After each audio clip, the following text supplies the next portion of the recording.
The Ethiopia Peace Agreement will only hold when all stakeholders are committed to peace. This is the view of the former President of Kenya, Uhuru Kenyatta, who was part of the mediation team that is led by former President of Nigeria, Olusegun Obasanjo. The former South African Deputy President, Phumzile Mlambo Ngcuka, who was also part of the team, says that it's important that women are included in the negotiations. SABC News international editor Sophie Mkwena filed this report. Raging war in Tigray, thousands killed, millions displaced. Women and children are being raped. A dark mark on the history of Africa. For almost 2 years, the international community did not act swiftly. There is now a glimmer of hope. Former President of Kenya says Ethiopians must ensure that the peace agreement is implemented. But the ultimate responsibility for the implementation of this agreement lies purely in the hands of the people of Ethiopia. And it is my hope that coming from Pretoria, all parties will go back, engage their local populations, engage their militias, engage all the different communities, and begin this process of dialogue, a process that will without doubt involve compromise and understanding of each other's different positions, because as I have said, after 2 years, we are still at the table, and we have gone back, and that means the only lasting solution can only be through dialogue. He has also called on the international community and the neighboring countries not to divide the Ethiopians. And all we can ask and call for is any destructive force from whatever part that seeks to destabilize this process, either from within or from without, should take note that the people of Ethiopia now desire peace and now desire to resolve their internal issues through peaceful means. What was glaring was the absence of women on the peace agreement negotiating table. The former South African Deputy President, who also led the UN Women, was frank about this issue. Indeed, I think we have committed to each other on this side as the panelists that will ensure that we always have women in our teams as we move forward, and nudged the colleagues on both sides to do the same. One of the parties has already promised me that in the next time we meet, we will see suits and skirts, and I hope that it's not going to be difficult to make sure that both parties will do the same, because that is important. Lasting peace, as it has been shown, comes when there is inclusion and diversity, and this peace is not going to be an exception. This is not the first time South Africa is hosting the peace talks. It is in South Africa where the DRC talks were held. Pretoria says it will continue to assist in building a better Africa. Our President, President Ramaphosa, has directed me to congratulate all of you and to confirm his government and our country's readiness to continue playing any positive role that you may wish us to play. We are heartily encouraged by this example, and we are indeed really privileged and honored that this first sign that our path, our walk to silencing the guns is probably a successful one. We are absolutely privileged that that path and walk has begun here in South Africa. The UN envoy was also there to witness this important event. We want to express our sincere appreciation to His Excellency President Olusegun Obasanjo and members of the AU High-Level Mediation Panel, President Uhuru Kenyatta and Deputy President Phumzile Mlambo Ngcuka, for deploying your wisdom, your experience, and your patience in facilitating this process to assist the two delegations to arrive at this outcome. We also wish to thank the chairperson of the African Union Commission, Musa Faki Mohammed, for his leadership of the African Union Commission in support of this process. We must also express our great appreciation to His Excellency President Cyril Ramaphosa, President of the Republic of South Africa, Her Excellency the Honorable Minister of International Relations and Cooperation, and the Department of International Relations and Cooperation for their facilitation of this meeting and for their generous support to this process. This is an opportunity to chart a new course. Sophie Mukwena, SABC News, Pretoria. Well, for some analysis on this peace deal, we're now joined by Abdullahi Boru Halakhe, who's an Africa peace, security and policy analyst. Let's have a chat with him about the situation. Abdullahi, always good to talk to you. Thanks for joining us. So everyone is singing praises and saying it's a great story to tell. What's your take on what was signed yesterday? It was a good step in silencing the gun, as it were. But I think, it is taken a little bit longer than anybody would have anticipated. But nonetheless, it is a positive step. But I think the test for this is in its implementation. I just want to highlight two things. Number one, Eritrea and some assortment of militia, regional militias, especially the Amara militias, have not been invited to these talks. They've been part of the fighting, but they are not part to this agreement, including Eritrea. And so those two parties, absence from this, would they abide by the outcome of this agreement? That is something that we'll know in the next couple of days and weeks. The second element is the question around the monitoring, verification, and implementation of this process. I think Article 12 of the agreement lays out in maybe not very clear and extensive terms that there will be verification led by 10 people from each side. I think that is not a big number for something as complex, complicated, and as fraught as this. But like I said, beyond those two aspects, I think the key to this is now how it will be implemented. And we've seen peace agreements or cessation of hostilities in the past, with South Sudan being a good example, that have not been honored in the past. All right, so what happens literally from today? Because Tigray, the Tigrayans will tell you that we've been cut off from the rest of the world. Humanitarian aid has not been allowed to come through. Electricity, lights, internet, all of that has been shut down. Does that mean Addis Ababa has to very quickly try and normalize the situation in Tigray? Yeah, indeed. I think as part of the agreement, one of the articles of the agreement is, humanitarian access, and so the government will, working with relevant humanitarian agencies, allow the access of, humanitarian aid. I just want for the viewers to understand that the Horn of Africa region, Kenya, Somalia, Ethiopia, as well as Eritrea and Djibouti, all these regions are facing one of the most unprecedented drought situation, the like we haven't seen in 40 years.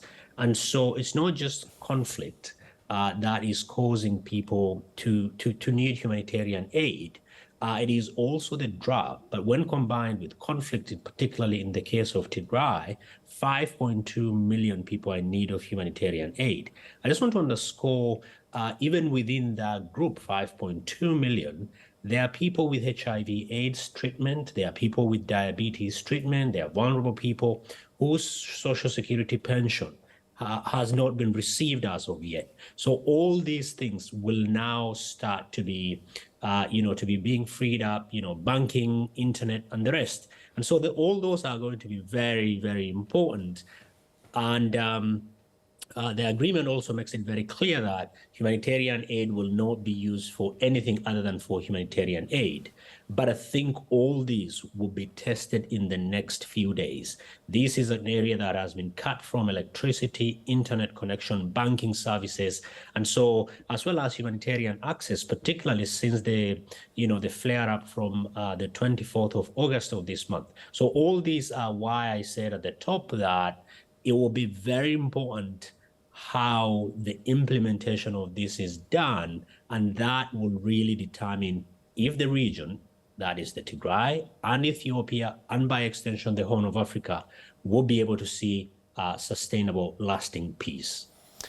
The African Union is stepping up as the guarantor of this peace. What if one of the sides breaks this agreement? What can the African Union do now that they were unable to do for 2 years? I think that will be very important. I think African Union, obviously and naturally, it will be the body that will be leading this. But I think let's not kid ourselves. The huge heavy lifting was done by the United States, helped by the European Union. African Union hasn't done a good job. And it hasn't covered itself in glory. And for many people, despite it being the preeminent diplomatic seat, and among its primary function is peace and security, African Union hasn't covered itself in glory. But I think it can learn from this mistake that despite Addis being the diplomatic seat for the African Union, it can hold Addis to account. And so if there is any lesson to be learned, conflict doesn't solve anything. Finally, people will be sitting at a diplomatic table, at a peace talk table to resolve some of these problems. African Union needs to raise its game. If the last 2 years it hasn't done a good job, the next few weeks and months will really test its legitimacy, trust, and also the capacity to enforce some of its own standards in ensuring that the Tigrayan peace process doesn't collapse. I want to really underscore, if this peace process collapses, for whatever reasons, we will be witnessing arguably one of the worst humanitarian crises we've seen in the region, if not on the continent. This is by far one of the most brutal civil conflict that we've seen. Civil conflicts are generally brutal, but this one is unprecedented. And, all manner of technologies have been deployed, including drones. Parties have committed egregious human rights and humanitarian violations that have been documented.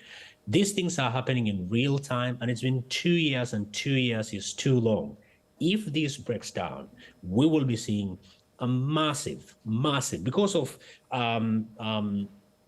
blockade, humanitarian as well as information blockade.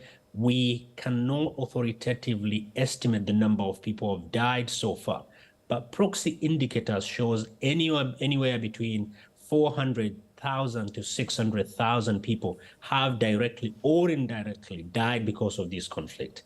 People are in desperate need for food aid. People do not have medication. Healthcare system in Tigray is collapsing. If this peace process fails to hold, it will be catastrophic, to say the least. All right, so you've mentioned the deaths, human rights violations. Those kinds of things require, for many people, justice. How are they going to deal with that burning question? Because for as long as there is no justice, it leaves the door open for people to say, actually, this isn't working for us. 500,000 people have died, and we are getting nothing out of it, and we're not getting any justice out of it. Absolutely.